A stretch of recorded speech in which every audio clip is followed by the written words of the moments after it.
Hello friends, welcome to optimistic studies. Optimistic studies में आप सभी का स्वागत है। आज इंग्लिश पेडागोजी में हमारा जो टॉपिक है वो है evaluation of language comprehension and proficiency. तो चलिए फिर हम आज की क्लास को अपनी स्टार्ट करते हैं। आशा है कि इससे पहले हमारी जितने भी क्लासेस हुई हैं आप सभी ने देखा होगा और आप लोगों को अच्छी लगी होंगी और आप लोगों को समझ में आई होंगी। तो चलिए फिर हम अपनी क्लास को स्टार्ट करते हैं। इवैल्यूएशन, मूल्यांकन की बात हो रही है यहाँ पे। मूल्यांकन किसका? तो लैंग्वेज कॉम्प्रिहेंशन और उसकी प्रोफिशिएंसी का। तो सबसे पहले तो हम ये समझें कि आखिरकार इवैल्यूएशन की इम्पोर्टेंस क्या है, आखिरकार मूल्यांकन क्यों आवश्यक है, उसकी आवश्यकता पर हम बल देते हैं। तो evaluation helps the teacher to know whether the teaching methodology adopted was successful or not। ये क्वेश्चन आया हुआ है एग्जाम में कि इवैल्यूएशन किस में मदद करता है। तो इवैल्यूएशन, मूल्यांकन मदद करता है कि आपने जो पढ़ाया, आपने जो मेथड अप्लाई किया है, आपके जो शिक्षण के तरीके हैं, क्या वो सफल हैं या नहीं है, क्या वो सफल है या नहीं है। तो सबसे पहली बात ये जो है हमें याद रखना है कि evaluation helps the teacher to know whether the teaching methodology adopted was successful और नॉट। शिक्षण का तरीका, शिक्षण की विधि क्या सफल है या नहीं। ठीक, ये पहली बात होती है। फिर उसके बाद ये टीचर्स की हेल्प करता है किसमें? To know how successful students were in learning new skills. यानी कि साथ ही शिक्षकों की मदद करता है कि उनके विद्यार्थी कितने सफल हैं, किसमें? तो नए कौशलों को सीखने में। कौन से नए कौशल हैं? तो LSRW क्या? तो लिसनिंग, स्पीकिंग, रीडिंग और राइटिंग। तो नए कौशलों को सीखने में उनके विद्यार्थी कितने सफल हैं, तो ये शिक्षकों की मदद करता है यहाँ पे भी। फिर उसके बाद और किस में मदद किया ये मूल्यांकन, इवैल्यूएशन? तो it also helps the students to determine which area of learning require more attention. साथ ही साथ ये विद्यार्थियों की मदद करता है किसमें? तो हमें किन क्षेत्रों में, हमें किन एरियाज में ज्यादा ध्यान देने की आवश्यकता है। हमने अपना एग्जाम दिया, हमने मॉक टेस्ट लगाया, मॉक टेस्ट लगाने पर हमें ये पता चला कि अच्छा यहाँ ये इंग्लिश पेडागोजी है, ये इंग्लिश ग्रामर है, ये हिंदी पेडागोजी, हिंदी का जो ग्रामर है, हिंदी व्याकरण है, ये मैथ्स है, मैथ पेडागोजी, EVS या फिर सोशल साइंस। ये समझ में आ रहा है? सहायक शिक्षक और शिक्षक के सिलेबस की यहाँ पे हम बात कर रहे हैं। तो हमने अपना मॉक लगाया, हमें ये पता चला कि नहीं हमारा व्याकरण तो सही आ रहा है, हमारा ग्रामर पोर्शन तो सही, पेडागोजी में थोड़ा वर्क करने की आवश्यकता है, हम अपना वर्क करें। मूल्यांकन समझ में आया? तो किस एरिया में, किस क्षेत्र में हमें अधिक ध्यान देने की आवश्यकता है, तो इसमें भी मूल्यांकन ने मदद कर दिया। तो फिर और ओवरऑल यदि हम देखें तो क्या है ये? तो one of the main purpose of evaluation, और इसके साथ ही साथ एक और इसका पर्पस है, एक और उद्देश्य है। ऐसा क्या है उद्देश्य? वो उद्देश्य ये है, कहाँ पे? स्कूल स्टेज में। स्कूल स्टेज में जब हम अपने विद्यालय स्तर पर रहते हैं तो वहां पे क्या, किसमें ये मूल्यांकन मदद करता है? It helps the learners improve their achievement. अपनी उपलब्धियों को बढ़ाने में। कैसी उपलब्धियों में? तो scholastic areas and to develop life skills and attitudes with reference to a larger context and canvas of life. इसका क्या मतलब हुआ? इसका ये मतलब हुआ कि जैसे कि इवैल्यूएट हुआ, ठीक है, इवैल्यूएशन हुआ, मूल्यांकन हुआ, ठीक है। अब उसके अंतर्गत हमें किन एरियाज में इंप्रूवमेंट करने की जरूरत है, हम कैसे अपने स्कॉलिस्टिक एरियाज में इंप्रूवमेंट ला सकते हैं। ठीक है, हम तो पढ़ाई में बहुत अच्छे हैं, बाकी एरियाज में भी हमें फर्स्ट आना है, बाकी एरियाज को भी हमको क्या करना है, हमको अपना स्ट्रॉन्ग बनाना है। क्यों? क्योंकि आजकल तो बहुत सारी स्किल्स हैं, बहुत सारी स्किल्स है। जरूरी नहीं होता है, क्या जरूरी नहीं होता है कि आप जो है केवल एक ही दिशा की ओर या फिर आप एक ही चीज में ही केवल एक, बस यदि कोई मैथ्स का स्टूडेंट है ना वही केवल जिंदगी में सफल हो सकता है, आर्ट्स कॉमर्स के स्टूडेंट सफल नहीं होते, नहीं, ऐसा बिल्कुल नहीं है। आप चाहे जिस भी फील्ड के हो, यदि आपने किसी चीज को अपना स्ट्रॉन्ग एरिया बना लिया है, आप बिल्कुल आप उसमें सफल हो सकते हो। आज इतनी सारी स्किल्स हैं। यदि किसी को सिलाई आती, से इतनी बढ़िया तरीके से सिलाई करो कि आप बुटीक खोल रहे हो, आप पार्लर खोल रहे हो, कि मीन्स व्हाट, कि यानी कि आपके पास में हर कोई आ रहा है। पार्लर मीन्स यहाँ पे यदि हम देखें कि आप जिस भी चीज में आप अव्वल लो, ठीक है, आपको यदि आपको कुकिंग अच्छी लगती है, आप कुकिंग में इतना बढ़िया आप बहुत सारी चीजें कर सकते हो। यानी कि एक छोटा सा एक आपका, यदि आपको लिखना पसंद है तो ब्लॉगिंग में आजकल इतनी सारी स्कोप है, आप ब्लॉगर बन सकते हो। ठीक है, आपको कुछ ना कुछ यानी कि आपके क्या एरियाज है, बस आप उसमें उपलब्धि हासिल, यानी कि आप उसको स्ट्रांग बनाओ और आगे लाइफ को देखने का नजरिया आपका बदल जाएगा। ठीक है, तो मूल्यांकन इसमें मदद करता है कि आप अपने स्कॉलिस्टिक एरियाज में कैसे और ज्यादा अचीवमेंट्स में इंप्रूवमेंट लाओगे, और अपनी लाइफ स्किल क्या होती है? जीवन कौशल। जीवन कौशल क्यों?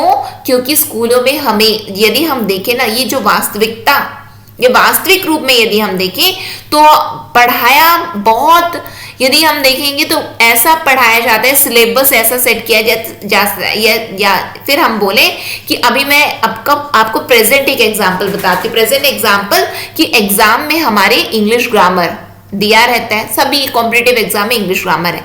इंग्लिश ग्रामर की जो ग्रामर होती है, आपको स्पोकन डेली रोजमर्रा के जीवन में आप वैसे शब्दों का प्रयोग नहीं करते हो, लेकिन हम रटते हैं, रट रहे हैं, समझ रहे हैं, एग्जाम में बिल्कुल बना के आते हैं, लेकिन रोजमर्रा में आपको वो इंग्लिश नहीं यूज होती है, नहीं आती है, स्पोकन इंग्लिश में वो यूज नहीं होती।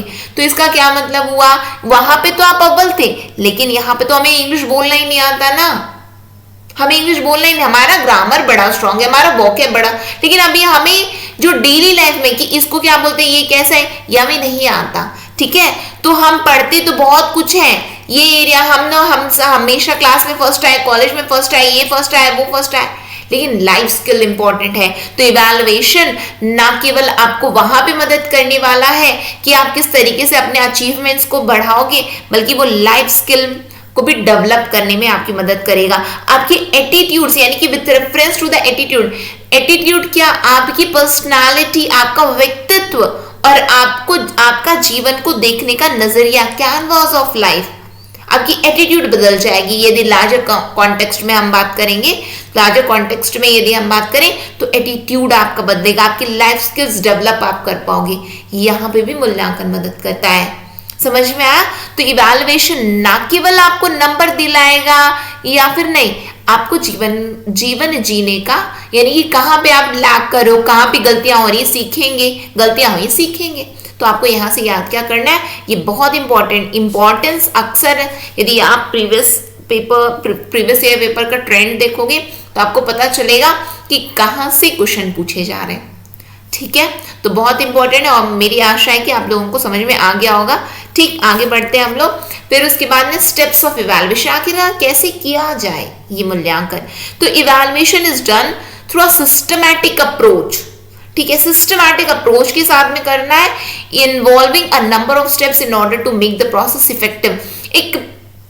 ये पूरी प्रक्रिया को प्रभावी बनाने के लिए इसमें नंबर ऑफ स्टेप्स इन्वॉल्व हैं। ठीक है, और क्रमशः किया जाएगा कि इसके बाद ये इस तरीके से किया जाता है। एक सिस्टमैटिक अप्रोच आपको अपनाना पड़ेगा और उसके बाद में आप इवैल्यूएट करो। इसका क्या मतलब हुआ कि ये क्या है ऐसा सिस्टमैटिक अप्रोच? आइए देखते हैं। डिटरमाइन एजुकेशनल ऑब्जेक्टिव, कि determine educational objective means what? शैक्षिक उद्देश्य पहले निर्धारित कर लिए जाएं कि क्या है, किस लिए। यदि आप इंग्लिश ग्रामर चेक करो, किस लिए चेक करो? स्पोकन वाला या कॉम्पिटिटिव वाला या स्कूल एग्जाम वाला या कॉलेज एग्जाम वाला? आपका यदि वो क्लियर है, आपका एजेंडा क्लियर है, यदि आपका गोल क्लियर है, तो आप बहुत आसानी से इवैल्यूएट करोगे। तो पहला मूल्यांकन करने के अंतर्गत पहला स्टेप आपका क्या होना चाहिए कि आपके शैक्षिक उद्देश्य निर्धारित होने चाहिए। फिर उसके बाद में क्या करना है? ऑर्गेनाइज करो, संगठित करो। किसको? तो लर्निंग एक्सपीरियंस को, जो आपके जो अधिगम अनुभव है उसको संगठित करो। ठीक है, कि आपने क्या सीखा, ये तो ऑब्जेक्टिव हमारा क्लियर है, ये हमारा शैक्षिक उद्देश्य है। फिर उसके बाद आपने सीखा क्या, संगठित करिए, ऑर्गेनाइज करो। फिर मेजर बिहेवियरल चेंजेस, आपने सीख तो लिया, क्या आपके व्यवहार में परिवर्तन आया, यदि आया तो कितना आया, यदि नहीं आया तो कितना नहीं आया, मेजर करो।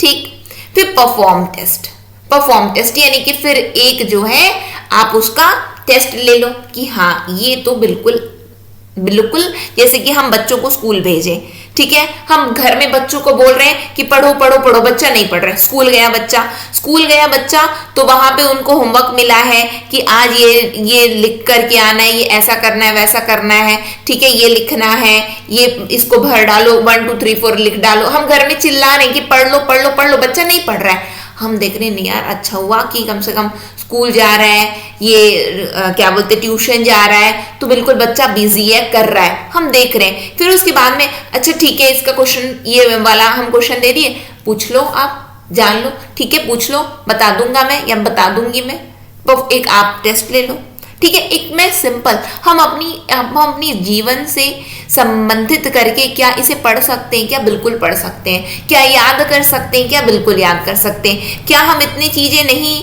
याद कर सकते हैं, ये 4 पॉइंट बिल्कुल कर सकते हैं। हम हमारे शैक्षिक उद्देश्य निर्धारित होने चाहिए, हमने जो सीखा, हमारे जो अनुभव है, जो अधिगम अनुभव है, उसे हमें संगठित करना है, हमें अपने व्यवहारिक परिवर्तनों को मेजर करना है और फिर और टेस्ट को परफॉर्म कर लीजिए। हो गया इवैल्यूएशन का स्टेप, सिस्टमैटिक अप्रोच ये होती है, ठीक है। फिर क्या आता है, school based assessment. School based assessment के अंतर्गत क्या आता है, तो this form of assessment is perform at the school level by teachers and educators.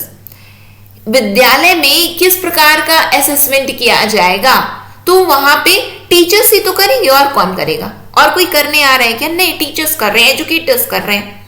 It is done fully in the school based, it is done fully in the school based on guidelines। School ऐसे नहीं चलता है, तो फिर कैसे चलता है, बोलते हैं ना कि ना ये छत्तीसगढ़ बोर्ड है, ये एमपी बोर्ड है, ये महाराष्ट्र बोर्ड है, ये बिहार है, ये यूपी है, ठीक है, अपना स्टेट बोर्ड हो गया, फिर बोलते हैं सीबीएसई है, ये आईसीएसई है, ये तो सब बोर्ड के अकॉर्डिंग चलता है। तो वो गाइडलाइंस होती हैं, तो उसके अनुसार ही यदि आप स्कूल बेस्ड असेसमेंट कर रहे हो तो गाइडलाइन के अनुसार करना है, ये नहीं कि आप अपने से कुछ चीज बनाओ, नहीं। आखिरकार गाइडलाइन क्या है, बोर्ड ऑफ एजुकेशन की गाइडलाइंस क्या है, कि वो स्कूल किससे एफिलिएशन प्राप्त है, सीजी बोर्ड है यानी कि स्टेट बोर्ड है, या सेंट्रल है, टीए या फिर आईसीएससी है, वो तो उस पर बेस्ड होता है। फिर उसके बाद फीचर्स कुछ होते हैं क्या, इनकी भी कुछ विशेषताएं होती हैं क्या, आइए हम देख लेते हैं क्या है इनकी विशेषताएं। तो it is a child centred, बाल केंद्रित होते हैं और मल्टी डायमेंशनल होते हैं, यानी कि केवल एक दिशा में नहीं चलते हैं, तो फिर किस दिशा में चलते हैं, यानी कि ये इनके बहुत सारे आयाम डायमेंशंस होते हैं, ठीक है, इनके बहुत सारे कि ये एरिया ऐसा है वैसा ये है, तो ये पूरा तरीका यानी मल्टी डायमेंशनल होते हैं और चाइल्ड सेंटर्ड होते हैं। Thus it improves the social, physical, emotional and intellectual development of children. बहुआयामी है, यानी कि वो उनके सामाजिक क्षेत्र में बच्चा कैसा है, शारीरिक में कैसा है, इमोशनली कैसा है, इंटेलेक्चुअली कैसा है, पढ़ाई लिखाई में कैसा है, वो भी तो मायने रखता है कि नहीं, बिल्कुल रखता है। फिर teachers have the full authority. Teacher school में हो रहा है तो किसके पास अथॉरिटी रहेगी, किसके पास अथॉरिटी, तो टीचर्स के पास में अथॉरिटी, समझ में आ। फिर उसके बाद में एक्सटर्नल इंटरफेरेंस भी होगा क्या, बाहरी हस्तक्षेप होगा क्या, नहीं, टीचर्स की अथॉरिटी है क्योंकि स्कूल बेस्ड असेसमेंट है, ठीक है। फिर लेकिन पारदर्शी है, ये पारदर्शी, more transparent in nature compare to summative assessment. Summative assessment की तुलना, समेटिव असेसमेंट मतलब सब कुछ एक साथ कर दिए लास्ट में हो गया, नहीं, ये वैसा नहीं, ये ट्रांसपेरेंट वे में हो रहा है, यानी कि हमने ये चैप्टर पढ़ा, चलो आज इसका टेस्ट है, ठीक है, आज हमने ये टॉपिक पढ़ा, कल इसका टेस्ट है, हमने यहाँ तक 3 चैप्टर पढ़ लिया, आज आपका ये इस तारीख से आपका मंथली टेस्ट है, यूनिट टेस्ट है, ये आपका क्वार्टरली है, ये आपका हाफ ईयरली है, ठीक है, यहाँ पे आपका यानी कि आज बताओ, आज हमने क्लास में क्या पढ़ा, तुरंत बताओ, ये होता है अथॉरिटी। वहां पे क्या टीचर्स की हो रही है, स्कूल बेस्ड है, कैसे करना है। वो समेटिव असेसमेंट की तुलना ज्यादा ट्रांसपेरेंट, पारदर्शी इसे माना जाता है। It provides a good idea to teachers about what the children have learn, यानी टीचर्स को बहुत ही अच्छा एक आइडिया देता है कि बच्चों ने आखिरकार पढ़ा क्या है। आप पूछो ना, पढ़ा करके पूछ लो, टेस्ट ले लो, ठीक है। How they learn, what difficulties they face, वो कैसे पढ़ते हैं, उन्हें क्या क्या व्यवधान, क्या क्या परेशानियां आती हैं, उनका क्या उनकी किस में रुचि है, और इस तरीके की और भी बातें टीचर्स को आइडिया हो जाता है, पता चलता है। तो जो एक traditional evaluation system, the traditional evaluation system used earlier in which only the school board exams were determining factors suffered from various drawbacks, यानी कि जो एक ट्रेडिशनल, जो पारंपरिक जो मूल्यांकन पद्धति थी